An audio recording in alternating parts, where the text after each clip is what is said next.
چا حضرت علی رضی الله تعالی عنہ تفوس وکړه یو مقوله مشهوره ده چې جنت ته خوښ دی که جومات ته خوښ دی؟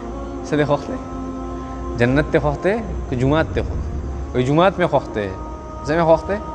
جنت مې نه دی خوښ، جومات مې خوښ دی. ولې جنت ته ولې نه دی خوښ، جومات ته خوښ دی؟ په جنت کې به زه خوشحاله یم او چې زه په جومات کې یم زما رب به خوشحالي، زما دا ډېره خوښه ده زما رب خوشحالي، زما دا خبره ډېره زیاته. دا صحابه کرام داسې خلک یریدون وجه دي کار سره صرف د الله رضا.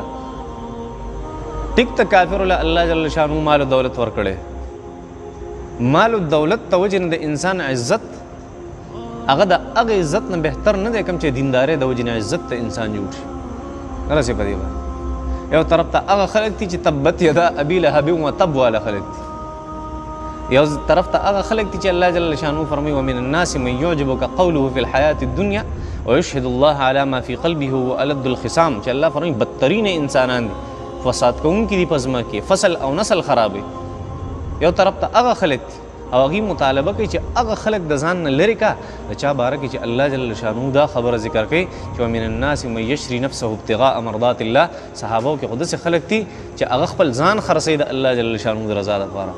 هغه خلک د ځان نه لرې کې، دا خلک چېرته ځان نه لرې نه کوي نبي علیه صلات وسلام، هغه خلک به نه لرې کوي. ښه صحیح ده، بل هغه خلک به نه لرې کوي ځان نه چې څوک په نبي علیه صلات وسلام په ملا باندې وډبو یا سلمانو لو کان الدین عند الثریا، یا سلمان فارسی که چرته دین اسلام د دې احکامات ثریا ستوري ته وخته نو ستا عجمي نسل به راځي او د هغه ځای نه به یې راکوز کړي. دونه لوی صحابي دی، دا ځان نه مه لر کوی نبي علیه صلات وسلام. دا صحابي ځان نه مه لر کوه چې هغه خپل ملک پرېښی دی، خپل کلی یې پرېښی دی، خپل جایدادونه یې پرېښي دي، خپل دونه لوی پروټوکول یې پرېښی دی چې یو لوی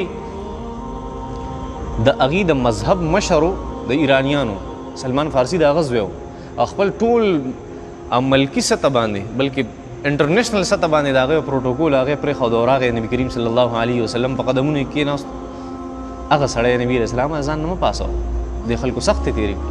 هغه خلک ځان نه مه پاسوه چې د هغې په سینو خلکو ګټې ږدلي دي او ملاګانې ولې زخمي کړي دي او د ملاګانې هغې د اور د پاسه سملولي دي او د هغې د وازګو د ولي کېدو د لاسه اور مړ شوی او سکروټې مړه شوي دي. هغه بلال د ځان نه مه شړه، هغه بلال د ځان نه مه شړه. د کوم بلال اواز چې تا په کوم ځای کې اورېدلی د هغه د پڼو اواز دی په جنت کې اورېدلی، هغه مه شړه ځان. ولا تطرد الذین یدعون ربهم بالغداة والعشي یریدون وجهه. کوم خلک چې د الله جل شانو په رضا پورې لګېدلي دي او شپه ورځ د الله رضا لټوي، هغه خلک ځان نه مه شړی نبي علیه صلات وسلام. خیر د غریبانان دي، هېڅ خبره نه. بیا الله جل شانو فرمایي ما علیک من حسابهم من شی. ای نبي علیه صلات وسلام تا ته څه تکلیف دی دي نه؟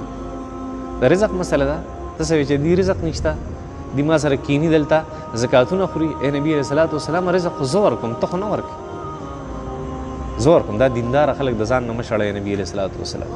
نو ما علیک من حسابهم من شی.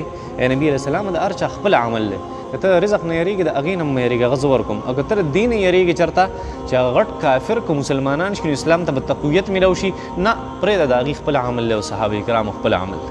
دی خپل عمل ته پرېږده، هغې خپل کار ته پرېږده، دی خپل کار ته پرېږده، هغې خپل کار ته پرېږده. خپل کار پکې جهنم ته دې لاړ شي، الله جل شانو فرمایي هغې دې جهنم ته لاړ شي، ته صحابه کرام مه پرېږده. بس